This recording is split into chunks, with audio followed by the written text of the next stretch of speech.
All right. Welcome, everybody. We're having a great time, Susan and I, trying to get sorted out.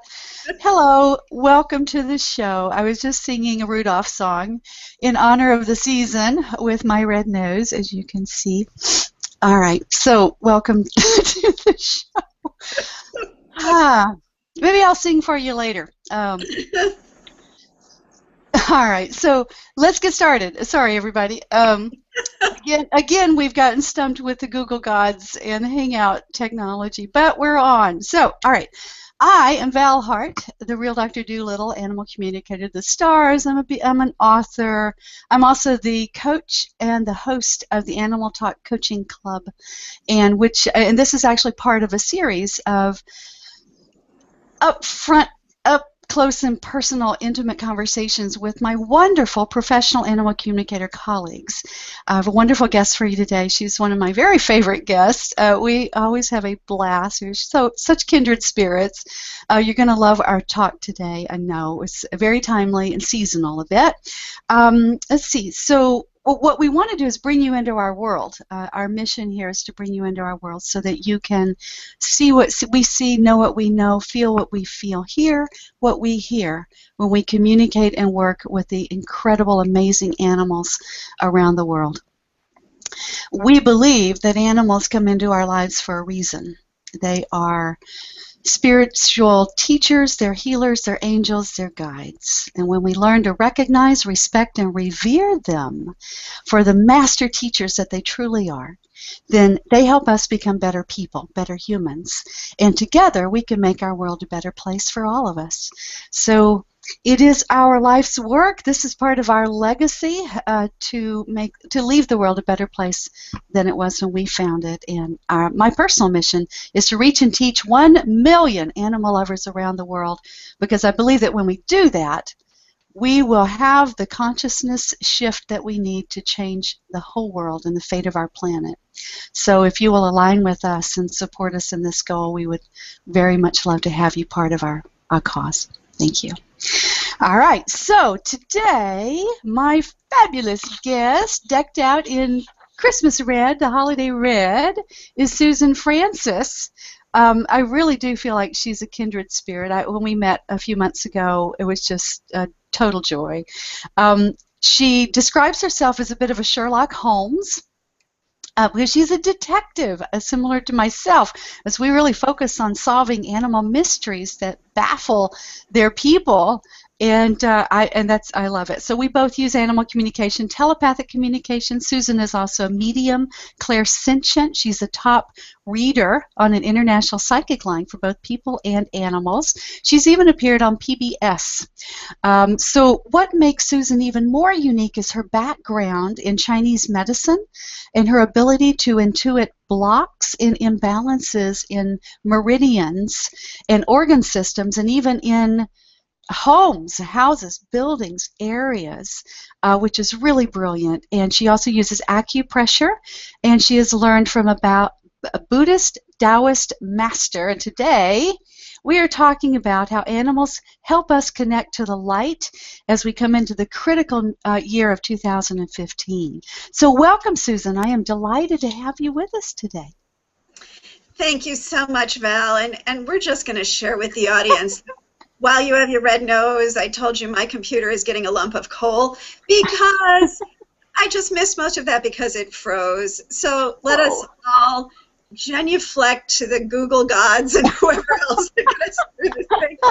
Al and I have already had several heart attacks this morning, so we're glad to be with you. Yeah, well, I'm glad you're here. So far, so good. Maybe this will clear up in a sec. Oh, and everyone, if we have Susan's computer, the system has been freezing up. So just in case she freezes, just hang with me. I'll entertain you and sing reindeer songs or something until she can come back on, and we'll continue the conversation. So if you will bear with us today, we're not in control of the technology, obviously, or it would be better, or maybe it would. I don't know. Maybe it would be worse. But anyway, what we want to talk about today is the solstice. So Christmas, Chanukah, Kwanza, the whole season. how animals help us connect with the light. You know, and we want to talk about the year, the end of 2014, the beginning of 2015, and I am so curious to see what you know about it. And by the way, Susan's website is harmoniouspetsandpeople.com. So, all right, take it away, Susan. Thank you, Val. And never let me do a show about going into our shadow again, because we see get in the shadow in the morning. I think we're all so glad the light is about to get here after this fall. And I want to say to a lot of the people out there who are empaths, light workers, and probably everybody else, we're a little bit weary as we're entering the season of light right now. It's been a very intense time for people who are empathic, and it's been an intense time for anybody who looks at the news, for God's sakes. I mean, when we go into the fall and into our darkness, we do turn in faith. We're letting go of. Fall is the season of releasing what is impermanent. The leaves fall, the roots get deeper. And so it is with us. We are releasing things, and things become more apparent as the lushness of summer disappears. So what we're seeing in the collective is a lot of the dream that we have been dreaming together for a long time is becoming a bit of a nightmare. We have terrorism internationally. We have terrorism against our own people at home. We have terrorism against the planet. And I think one of the things that startled me the most this fall was the finding by World Wildlife Fund that in the last 40 years, we have lost 50% of the wildlife on the planet. Wow. Staggering. Half of the wildlife on the planet in 40 years. And at the rate we're going, we're nowhere near close to having another 40 years to get through that. So speaking to Val's point about a shift in consciousness, it is rather desperately needed right now. Everything that is happening with climate change, species extinction, habitat loss, we are right up against it. I think our animals are trying to awaken us in every way possible, from our own domestic animals to what's happening on the planet. And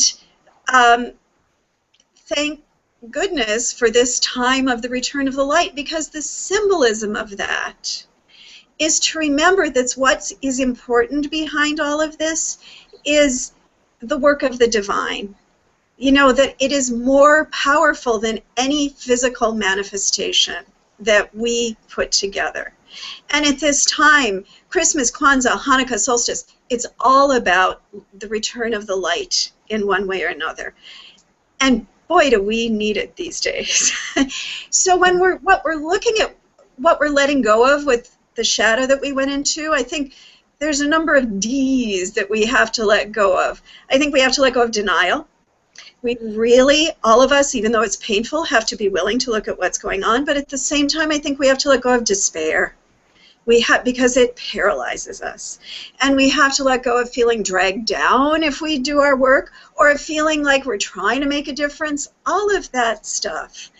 I think it's really interesting that among the movies that is out right now is Exodus, the remake finally of the Charlton Heston version with Edward. Uh-oh. Susan! Well, so she was talking about the wonderful movie Exodus that's just come out. I haven't seen it yet. I want to. But it's the end of a very difficult time, and Let My People Go, of course, the wonderful Bible story. It doesn't matter if you're Christian or not. It relates to the season. So what are we letting go of? What do we need to let go of? What do we not need to carry forward anymore? What have you been dragging with you for years? What stories are you telling yourself? Be very mindful about the stories that you tell yourself about who you are in the world, and the pain and the suffering, and the how you could never have things the way you want, and how it never works, and all those things. I relate to that. We were a little bit in that this morning. Why doesn't Google ever work? I don't know. It does work. You know what? The truth is, it does work, and we just have to stay with it and be resilient and adaptable. And this is the time when we are designed and supposed to evaluate, consider, decide what we truly want. Tell ourselves the story of what you really want. and reconnect with our animals. Yeah, welcome back, Susan. Oh, thank you, Val. Sorry, everybody. Okay. This is a fascinating show. So, speaking of the return of the light, the whole point, for anybody who knows the wonderful teacher Michael Lerner, who I highly recommend, who's been very involved with the Jewish renewal movement, what he says is why Judaism was so persecuted and marginalized for years is that the whole point of that story is that the divine is stronger than any pharaoh, any government, any situation. The parting of the Red Seas, the wandering around like crazy people in the wilderness, we can get through this, and that the whole story is about the extinguishing of fear. Because when they wandered in the wilderness for 40 years, constantly thinking, why did we leave? This is so horrible. All of them, including Moses, never entered the promised land. That era of fear died out. And what we're going through with this shift to consciousness is we have to be aware of our power, particularly as sensitive people, as animal communicators. We have so much more power than we realize. All of the sensitive people on the planet need to remember this at the time and to have faith in what is real and not so much in the structures that we see falling apart around us. Now we have to be awake and willing to carry this and willing to connect with the light. And this is where animals can help us more than almost anyone at this time. Because we have dreamed this dream where we believed we could expand endlessly, that we could take whatever we wanted from the planet, that we could treat other beings in whatever way we wanted, and we'd all be fine. That it would all be just fine. And it's not. And animals have such a way of reminding us how to get in harmony. Even our own homes, when we come home from work and our head is spinning, who can make you smile at almost any time more than your dog or cat? Who can pull you out of that nonsense? And this is also true collectively. So I want to talk a little about the qualities that animals have that can get us through this shift at this time. You know, even when I'm playing with my dog, even when he's being dastardly, which he often can be, in his eyes, he is always so sincere. Animals cannot get into the subterfuge that we get into. There is such a depth of sincerity. And at this time, in our work, in our prayers, and everything that we do, if we want to connect with the divine, we need such sincerity. I think we all know animals live in the moment. They're not worrying about their 401k. They're not worrying about what they said to their mother 6 weeks ago that they shouldn't have ever said.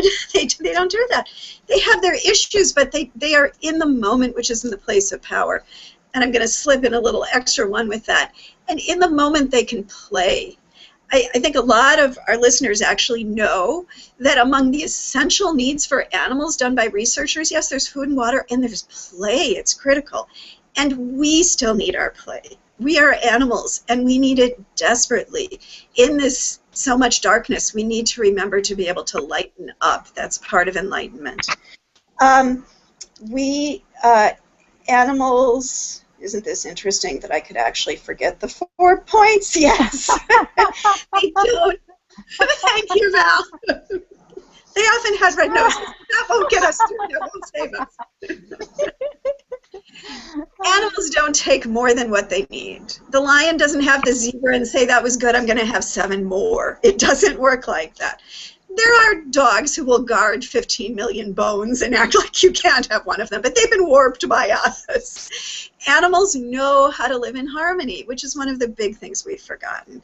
And there is just such love there. Gandhi said, you don't know love until you have loved and been loved by an animal. And that love is what's going to get us through these times. We need radical, crazy love in the face that is all that is going on, because all sorts of energies cannot exist within that vibration.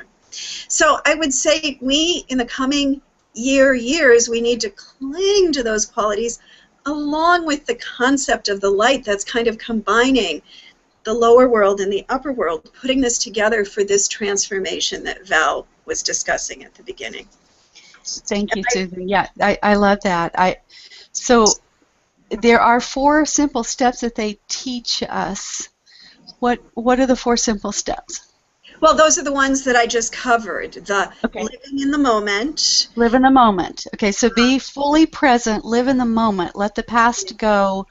Don't be so far in the future that you trip over your own feet. Yeah. But be right Also here. have fun in the moment. Have fun in the moment. Excellent. Yes, absolutely. Remember the play. Okay, what's the third one? The sincerity. Sincerity, right. Intention. Being clear about what you really want, who you really are, being congruent and aligned in yourself, right, with sincerity. I Yes, like and no that. subterfuge. No, the divine sees into all of our parts. There's not a lot of hiding there, and animals don't try. Well, and we confuse the heck out of our animals when we're not being clear and honest and congruent. Yes. You know, and it's so funny to me because humans actually think that we can pull things off on each other. You know, Yeah. like we can subterfuge with each other, manipulate, passive aggressive, all the different silly games that we play. But the truth is that energetically, everyone around you already gets that you're full of it, you know, that something's off. Your animals, more than anything, you know, I always teach, I know you do too, probably, I'm sure you do, is that animals see what's in your mind's eye, whatever you're focusing on in your mental monitor. They feel what you're feeling. They watch your body language, sure, but they also, and they hear what you say, but they put all of it together and they're looking to see what the whole context of your communication and message actually is. And if you're not in alignment, so what's in your head doesn't match what you're actually feeling and resonating with and what you're speaking, then they know immediately that you're full of shit. And it's very confusing to them. They're like, what? So be present, be mindful, Yeah. play, And have your intent. Go ahead. it's confusing to owners too, because then the animal responds in some way that we think. I constantly have people tell me, well, they're mad at me or they're snarky or this. No, that's not what's going on. You got a failure to communicate going on there, but that's not what the animal is up to. And that's true with our animals, and it's true on the planet, so we need this sincerity. The third one was they don't take more than they need, which that's a big one for us to learn. And they don't push themselves. When it's a hot, sunny day, they don't say, I didn't reach my goal of how many zebras to get today, I'm going for it anyway. They preserve their energy. They harmonize with what's going on in a way that we have forgotten and is costing us. And Yes. there's the pure love, just the unconditional love. So I those love it. four, yes, yes. Yeah. Ah, wow. So Not that they don't have plenty more, Val, but in the time we've got. I was gonna say, yeah, we could keep going. Yeah. Oh man, it's a great. I'm thinking so many stories and stuff, so many teaching that animals have shared and stuff. We could be here a long time. But so how can we help? What do you want us to do? So when we harmonize ourselves with those qualities and with the light and even with the seasons, because in the coming times, I mean, we need to be very real about what's going on. When we last had this level of carbon in the atmosphere, the oceans were 80 feet taller than they are now. If we all got on a bicycle tomorrow and we all used wind and solar, scientists say we've still got 60 to 80 years of crisis coming at us. I am not saying this to put us in negativity or to freak us out, but to get real. The times are upon us. Many of us, we learn lessons the hard way, and it gets more and more intense. I think I said last time, the universe knocks on the door, we don't answer. The universe pounds on the door, we don't answer. The universe kicks in the door, and if we don't answer, we get a tsunami rained all over our lives. And that is going on in a big way. But when we surrender, when we use these qualities and we turn to the light and thinking, instead of thinking that we are in control of everything, miracles do happen. I've seen it repeatedly in my energy work. I know you have in your communication. I've seen it when I was in social work, working with addicts, with people whose livers were gone, and when they did their work, they recovered. It is sincere that these things happen. But I think in these times we need to remember them, and we need to stay true to doing our work. One of the books I want to recommend to people, a lot of you may know Alberto Villoldo, wonderful shaman, doctorate from South America, who's traveled all over the world. This particular book is called Mending the Past and Healing the Future Through Soul Retrieval. Nice. Okay. Don't have to use shamanism, but I want to use what he's saying in this. He talks about when we go in meditation to the lower world, where our wounds are, where these scripts are that we're living out, and we do healing. We go through middle world, where we are to change this reality, and we go to upper world, which is the heavenly place that we all have a sense of, no matter how we know. There are moments we feel it with your first child, with the love of your animal, or in energy work. But this is where they say Jesus and Kuan Yin and the angels hang out and have tea. This is the place we can go to redream this dream that we have been building. And he gives an example of one of his clients who was a really high-level professor who thought he had his dream job. He was working in quantum physics and that edge between science and spirituality, making huge breakthroughs, and then found out that he had a cancer that with the odds were that in 95% that in 4 months he'd be dead. And he went to Alberto to catch a hold of those threads, to reweave his dream. What was that 5% he could get a hold of to change this reality against incredible odds? And they did his work, and he had to surrender a lot, and he got very real with himself. Underneath that job, publish or perish was killing him. He never had time with his family. He was actually a highly sensitive guy. The whole culture was not in any way support him, and he was fighting his own system. He quit his job with great courage, moved to Alaska, took up woodworking. He doesn't have the same life, but he feels he's alive. He lived. He feels infinitely more prosperous. I think we all have a great deal to ask ourselves about what prosperity really means, because I would feel prosperous if Antarctica would quit melting. I'd feel very prosperous if I never had to watch a polar bear drown again, or see elephant tusks ripped out, or to open my email one day and not wonder how many children got killed that I have to see on the headlines this morning. So there is a way that we can do this.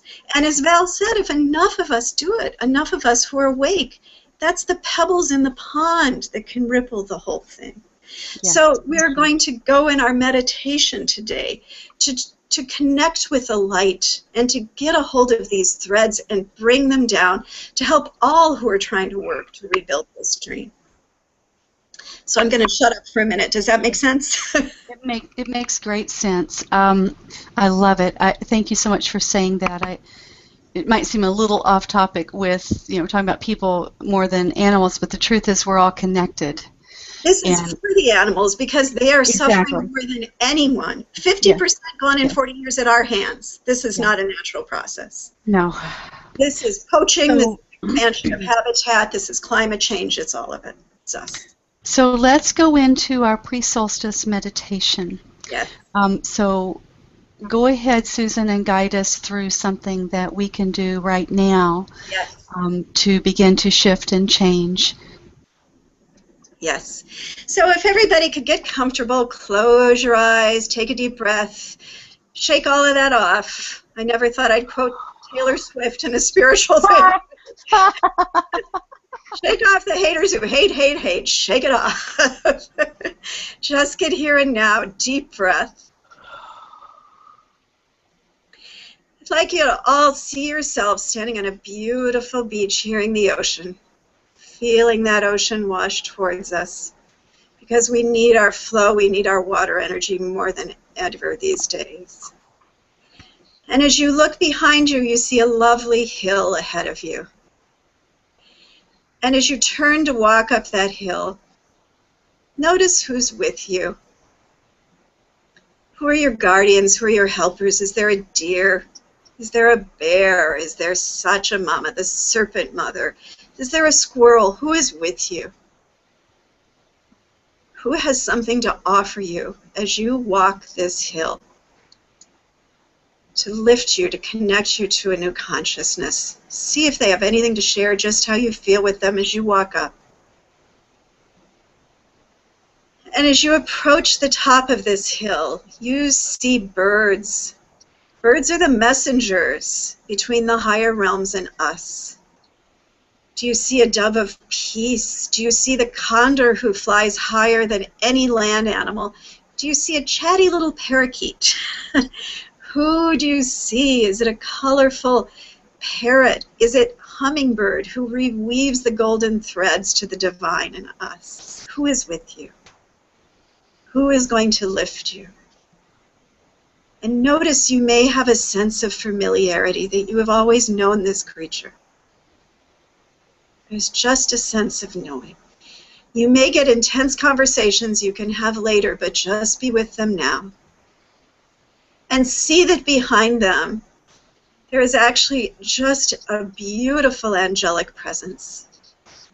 Angelic presence. And between them and your birds, you simply feel yourself becoming lighter, becoming lifted. You are literally lifting off the hill. The birds are carrying you into the clouds, into the atmosphere, letting go of the earthly reality. Up into the cosmos. You may see yourself surrounded by stars, beautifully floating and held by the birds and the angelic presence.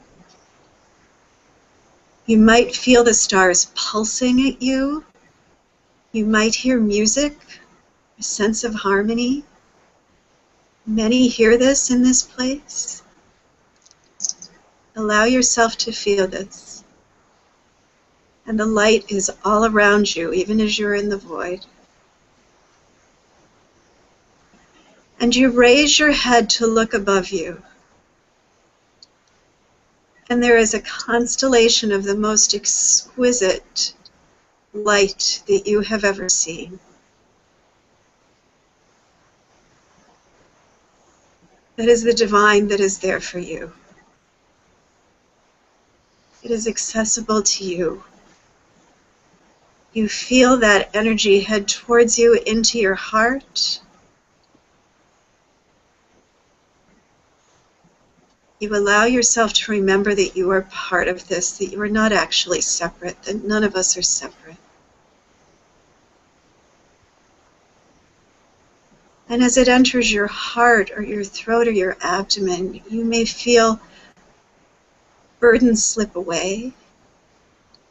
You may feel thorns melt in your heart. You may feel peace.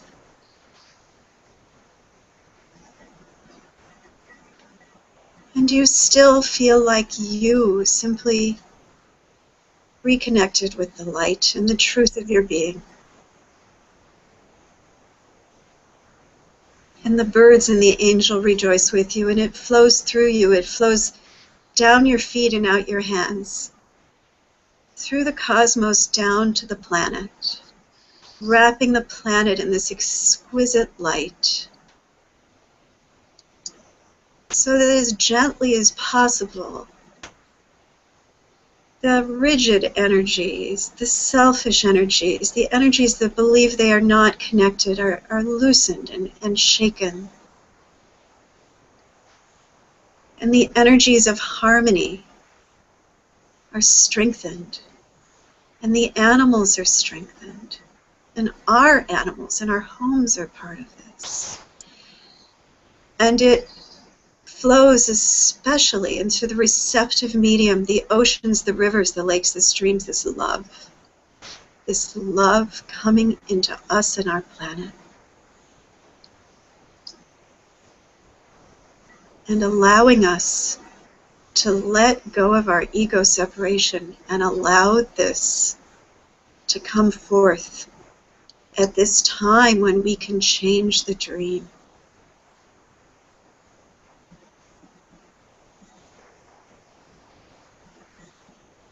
And you look at that from where you are, you see the light settle in. You feel it back in your own heart. You look back up to the light. Once again, in the illusion of separateness, you see it there. You feel more yourself. You hear the planet singing. You feel enlightened to return. You feel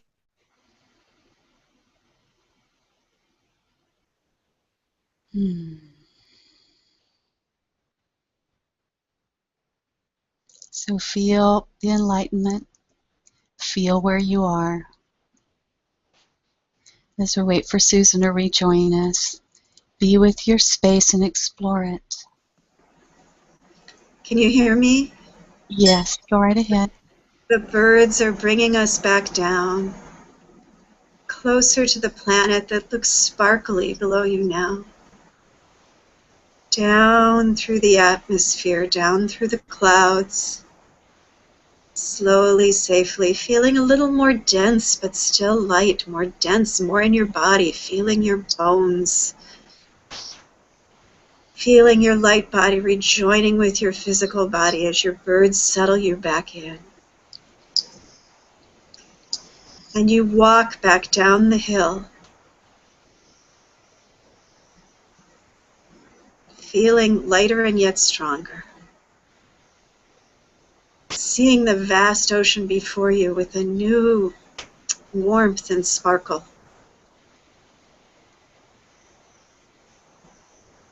And you become aware of your body, where you're sitting. Back into the here and now, knowing this connection is available for you at all times. Whew. That was lovely. I feel refreshed. I feel much, much better. I noticed that when I came back into my body, I could feel a shift and a rebalancing, and sensations I had had that were bothering me earlier feel somehow shifted and maybe more open, and maybe you feel that as well. And I hope you do. I hope you do. It's a lovely meditation and exercise. I'm back. All right. Welcome back, Susan. That was really, really special. It felt wonderful. Thank you so much. I invite everybody to connect as they can with their animals present, because their animals will feel this. You'll get the synergy of sharing what they offer and the light. And to keep ourselves centered in these coming times, I do believe that in spring, I am feeling strongly that there's going to be many signs of hope and a resurgence of our movement. And in the meanwhile, we need to keep our peace and our love, and us empaths, we need to stay strong. We need to keep our animals strong. Please.